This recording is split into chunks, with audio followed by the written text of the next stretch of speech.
आज मध्य प्रदेश का बजट जारी किया गया है।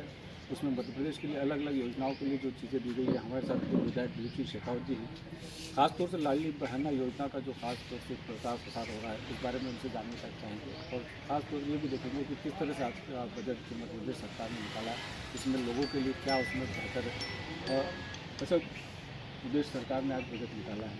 उसमें मेन जो चीज़ है ये उसमें लाडली बहना योजना का, इसको आप कुछ बताइए। क्योंकि देश में और मध्य प्रदेश में पूरी जनसंख्या का आधी जनसंख्या बहनों की है और मुझे लगता है कि बहनों के सशक्तिकरण के लिए, बहनों को समाज की मुख्य धारा में लाने के लिए और नारी शक्ति को सम्मान मिले, उसके लिए अनेक योजनाएं मध्य प्रदेश के अंदर बनी।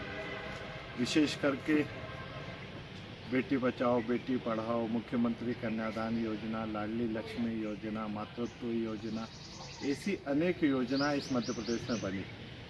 और हमने जनप्रतिनिधियों में भी, स्थानीय निकायों के चुनाव में भी 50% आरक्षण बहनों को दिया, जिससे बहनें भी हमारी मुख्य धारा में, राजनीतिक क्षेत्र में, सामाजिक और धार्मिक क्षेत्र में आ जाए।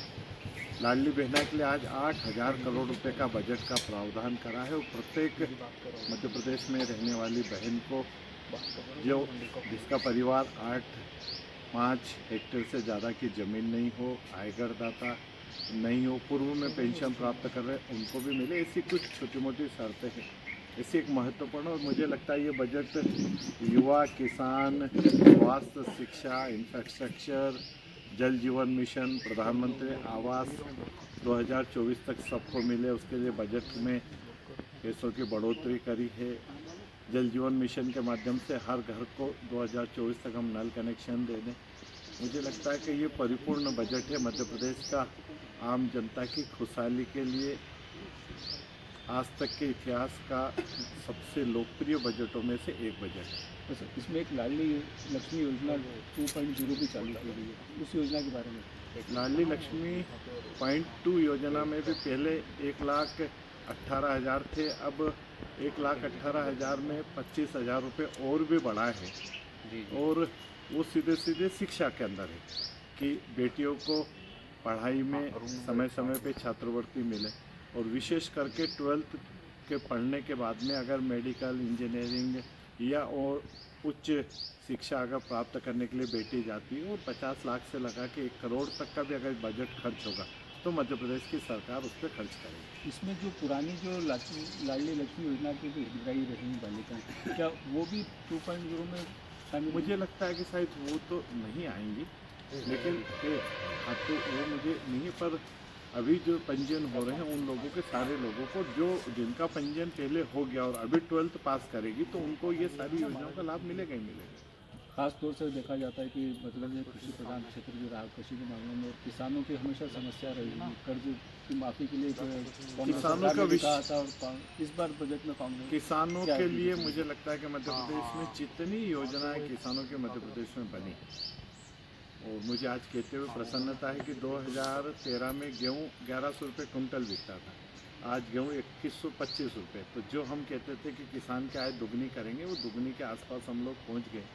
हमने 0% ब्याज है, सिंचाई का रकबा बढ़ाया, बिजली की उपलब्धता करी, नीम कोट यूरिया की हमने उपलब्धता करी, तालाब डैम बनाए, और इस प्रकार से किसानों को। और अभी तो जो माननीय कमलनाथ जी ने 2 लाख वाला कहा था, उस 2 लाख के कारण कई किसान डिफ़ाल्टर हो गए, तो उन किसानों के डिफ़ाल्टर किसानों का ब्याज भी मध्य प्रदेश की सरकार अब भरेगी, ताकि वो मुख्य धारा के अंदर आ जाए। और अभी तो मुझे सुनने में आया, पूरा बजट तो मैं नहीं सुन पाया, लेकिन 5 हॉर्स पावर का जो बिजली का बिल है वो भी शायद माफ़ कर रहे हैं, और सिंगल बत्ती कनेक्शन का बिल भी माफ़ कर रहे हैं, और थ्रेसर वगैरह का बिल भी माफ़ कर रहे हैं। तो इस प्रकार से मुझे लगता है कि अगर ये भी होगा तो मुझे लगता है कि ये मुख्यमंत्री जी का एक क्रांतिकारी कदम होगा। शिक्षा के क्षेत्र में क्या विशेष योजना? शिक्षा के क्षेत्र में जैसे CM राइजनिंग स्कूल है, बेटियों को अगर 12th में तो स्कूटी उनको देंगे, तो इस प्रकार से शिक्षा, गुणवत्तापूर्ण शिक्षा हो, तो उसके सारे प्रबंध, मॉडल स्कूल बनाएंगे, उत्कृष्ट स्कूल बनाएंगे, CM राइजनिंग स्कूल जो 15 करोड़ रुपए से ज़्यादा की सर्व सुविधा युक्त स्कूल होगी। ITI के स्कूल बढ़ा रहे हैं, मेडिकल कॉलेज बढ़ा रहे हैं, मेडिकल कॉलेजों में और सुविधाएं दे रहे हैं।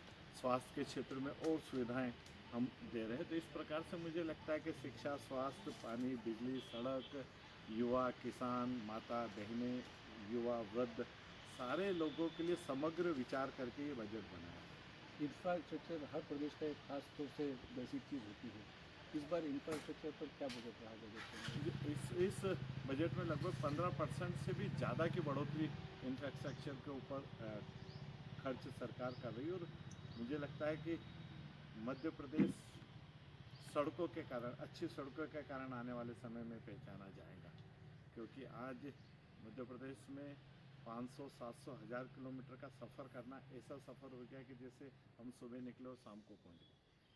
तो ये थे हमारे साथ दिलीप शेखावत जी, पूर्व विधायक नागदा के। उन्होंने जिस तरह से मध्य प्रदेश सरकार का जो बजट निकला है, उस बजट में जिस तरह से किसानों को रखा गया है, लाडली बहना योजना में बहनों को रखा गया, महिलाओं को रखा गया, वहीं 2.0 लाडली लक्ष्मी योजना के अंदर बच्चियों को रखा गया, तो कहीं ना कहीं ये प्रदेश की प्रगति को इंगित करता हुआ, दर्शाता हुआ बजट दिख रहा है।